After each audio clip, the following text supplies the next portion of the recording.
Qu'est-ce que Scrum? Eh bien, pour avoir la réponse, restez dans cette vidéo, on vous explique ça.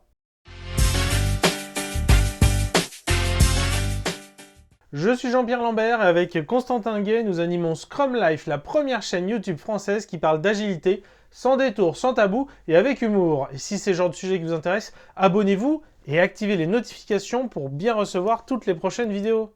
Scrum fonctionne selon des cycles récurrents qu'on appelle itération ou sprint. Les sprints de Scrum durent le plus souvent 1 ou 2 semaines. Pour visualiser, regardons sur un calendrier. Voilà, si on prend des sprints de 2 semaines, une fois que le premier est terminé, on démarre sur le deuxième. On note au passage qu'on n'est pas du tout obligé de démarrer un lundi, terminer un vendredi.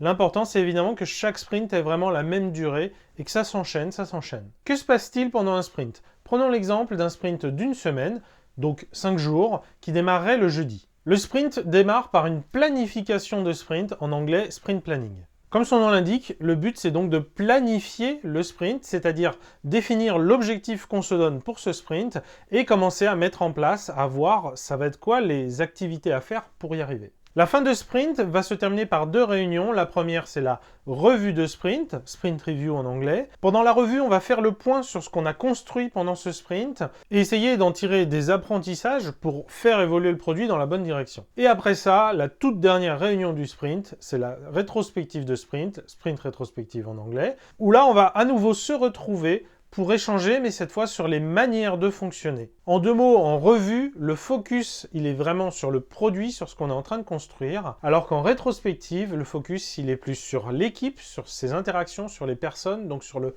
comment on construit ce produit. Et enfin, toutes les 24 heures, l'équipe se retrouve pour faire la mêlée quotidienne, Daily Scrum en anglais, qui est vraiment un point pour s'assurer qu'on va dans la bonne direction, et si c'est pas le cas, eh bien, ajuster le plan pour quand même atteindre l'objectif de sprint. Je rappelle que vraiment, au cœur de Scrum, il y a le côté itératif. Et donc, le sprint, c'est une boucle qui, dès qu'elle est finie, elle enchaîne sur le sprint suivant. On va donc enchaîner en boucle une planification, des mêlées quotidiennes, une revue, une rétrospective, et on enchaîne à nouveau sur la planification du sprint suivant. Et ce qui est vraiment au cœur de Scrum, c'est ce qu'on appelle le feedback. Et justement, ce cadre de travail, il est construit pour avoir du feedback à chaque instant. Et cette notion de sprint d'itératif, c'est bien pour avoir du feedback.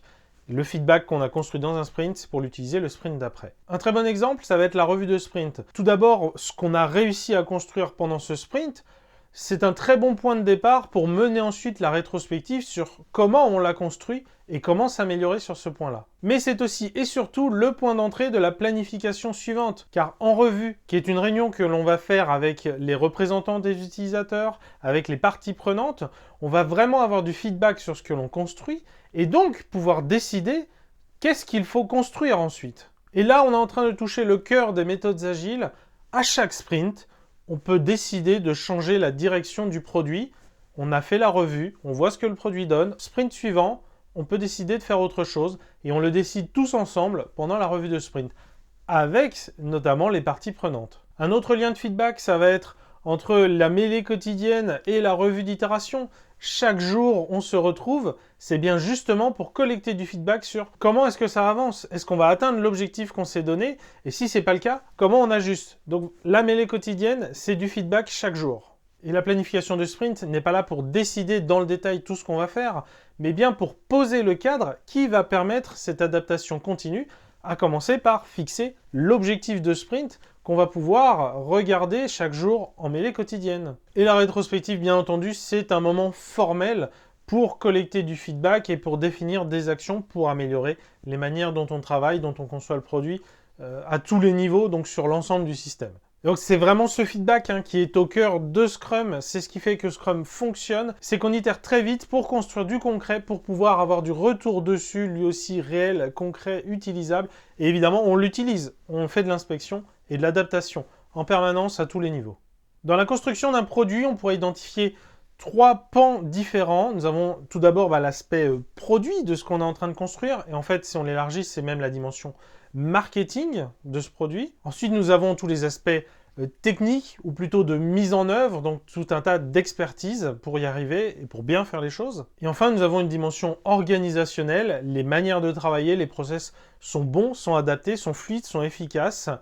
Et d'une manière plus générale, la mise en place d'amélioration continue, le système s'améliore en permanence. Et ce qui fait que la construction de ce produit, elle va vraiment bien marcher, eh bien c'est quand on a les trois. C'est là qu'on va réussir à trouver la performance, construire un produit qui marche bien et à le construire rapidement, efficacement. Scrum est conçu pour vous permettre d'avoir justement ces trois pans essentiels de la réussite. Tout d'abord, sur l'aspect produit et marketing, une personne doit être identifiée avec le rôle de Product Owner, qu'on abrège souvent PO, qui a vraiment pour rôle de donner la vision du produit, s'assurer que tout le monde a cette vision en tête, qu'on avance tous dans la même direction, et d'avoir cette vision marché, marketing, vraiment produit, et de vraiment l'insuffler au reste de l'équipe.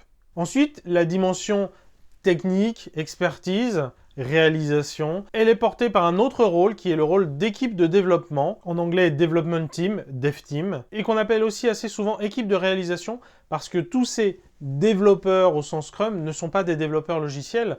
Il y a souvent des designers, des testeurs et même potentiellement beaucoup plus selon le type de produit que vous construisez. L'équipe de développement, l'équipe de réalisation, c'est donc l'ensemble des personnes qui vont mettre la main à la pâte pour concrètement construire le produit. Et à tout moment, ils doivent bien s'assurer que ce produit, ils le construisent bien, de manière solide et pérenne dans le temps. Et enfin, le dernier pan sur l'organisation, sur l'amélioration continue, une personne doit avoir ce rôle, c'est le Scrum Master, abrégé SM, et il va être là pour accompagner l'équipe, aussi bien l'équipe de réalisation que le Product Owner, en les coachant vers la multidisciplinarité, le fait que tout le monde doit travailler ensemble malgré des compétences différentes, et l'auto-organisation, c'est bien à l'équipe de prendre ses décisions et de les prendre au bon niveau. Si vous voulez aller plus loin, on a déjà des vidéos sur le sujet qui creusent dans le détail, une sur Scrum spécifiquement, qui va creuser plus ce que ça veut dire, chaque élément, chaque réunion, chaque rôle, et se poser plus cette question de l'état d'esprit qu'on doit avoir pour bien appliquer Scrum. Et une autre vidéo qui est élargie aux méthodes agiles et qui fait le tour un peu des vidéos qu'on a justement sur Scrum Life sur l'ensemble des sujets qui existent autour des méthodes agiles, comme les estimations, la gestion de projet, le management, etc. Si cette vidéo vous a plu, pensez à mettre un pouce vers le haut et à nous écrire dans les commentaires pourquoi elle vous a plu. Si elle ne vous a pas plu, mais écrivez-nous aussi dans les commentaires pourquoi elle ne vous a pas plu. Pensez bien à vous abonner. Des vidéos de Scrum Life sortent toutes les semaines. Si vous avez apprécié cette vidéo, je pense que vous aimerez les autres. À bientôt! Vous êtes mes plus grands fans!